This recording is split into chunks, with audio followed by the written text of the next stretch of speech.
Hi, this is Andy Bales. I'm here to give you an end of month video.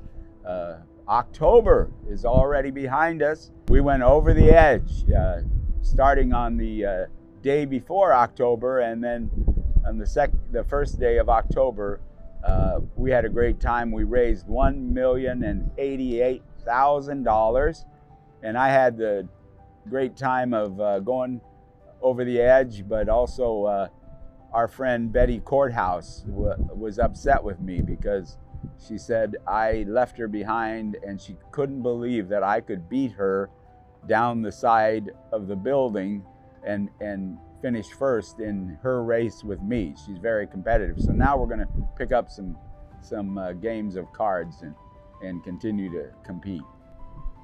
We also had the opportunity to go to Ralph's downtown and receive a $75,000 check along with LA Mission and Midnight Mission as iHeartRadio, Ralph's, Food for Less, Kroger's provided $75,000 of life-changing help to each of the missions. I shared that the $75,000 would make for 30,000 normal meals at Union Rescue Mission and about 20,000 meals for Thanksgiving with all the trimmings.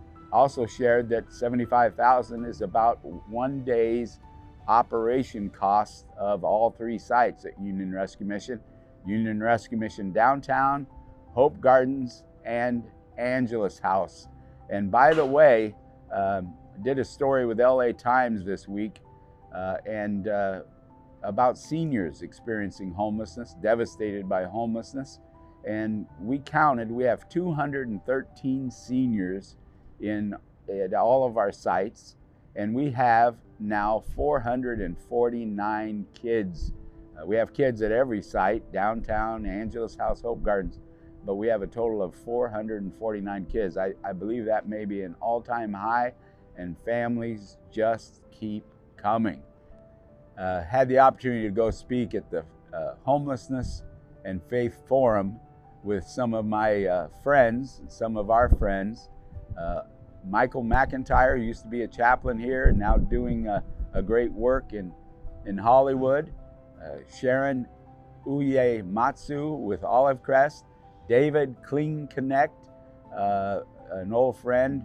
And we were able to speak to a good group, and Chris Fukunaga was our moderator, and we answered questions about how our faith impacts what we do to serve people devastated by homelessness, to serve people in foster care and families that take in foster kids.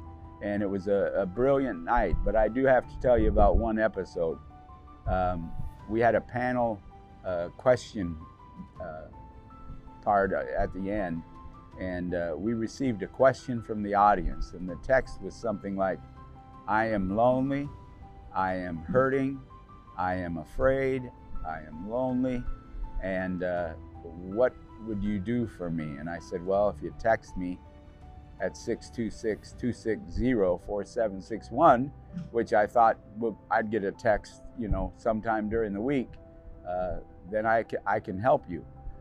But as the event ended, a young gentleman came out of the audience and said, I need help tonight. I need a place to stay tonight. And one of our wonderful donors came alongside of him and prayed for him.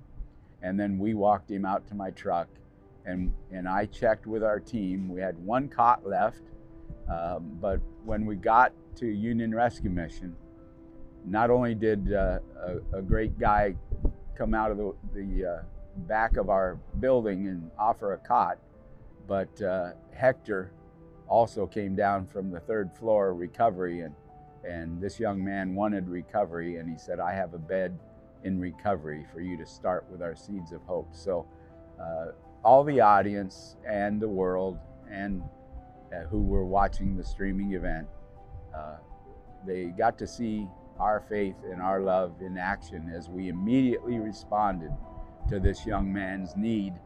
Even I was surprised at the event, and it really made me feel like what an awesome event, what an awesome ending to a great event.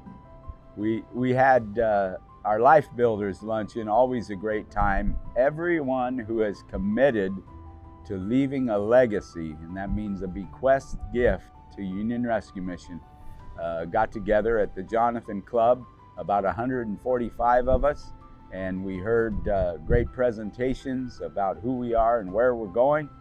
We watched a powerful video of Ramona and her life change. Just to give you an idea, she was born on a couch on Skid Row, grew up in Skid Row, and now is a graduate of Hope Gardens, and her life has been changed by really what all the above that I mentioned, not only foster care, but Union Rescue Mission and Hope Gardens. And we just had a great time of thanking donors. It was all about a thank you. Last year, it was all about a thank you, but about $2 million came forward from the audience to help us finish Angela's house in South LA. And I have to tell you this, on my birthday, one of those legacy gifts that comes in every once in a while and changes everything arrived at our door. Shocking that God provides powerfully through people who leave a legacy. I would encourage you to think about leaving a legacy gift. Some people who've given $1,000 in their lifetime leave $1 million gift. It's incredible, the selflessness that happens and the reward in heaven that people receive when they leave a legacy gift. I also want to thank Mattel, who's really gearing up and gathering toys and providing toys to our Christmas events. It's not too early to mention our Christmas events because we are gathering gifts for kids of all ages and people to come shop for their kids in our Christmas store. And so when you have 449 kids and growing, we need all the help we can get. So begin thinking now about what you could do to help us at Christmas. We had harvest festivals for every one of our sites. We changed the name that is usually given, a different name, but toward the end of October, our kids dressed up in wonderful outfits, and they celebrated Harvest Festival at Angela's house, Union Rescue Mission downtown, Hope Gardens Family Center. A great time for the kids, was had by all. And to do all these events and change lives, and especially want to remind you that Thanksgiving's coming up, we need volunteers. Volunteers make all the difference. Volunteers add that extra dose of love that adds to the recipe that Union Rescue Mission provides. Embrace through the power of Christ. When people come to our door, we need volunteers. So go to our website, urm.org /volunteers, and check us out and come help. We need you. We couldn't do any of this life-saving work without your provision of time, talents, and treasures. So don't forget about us. We need you.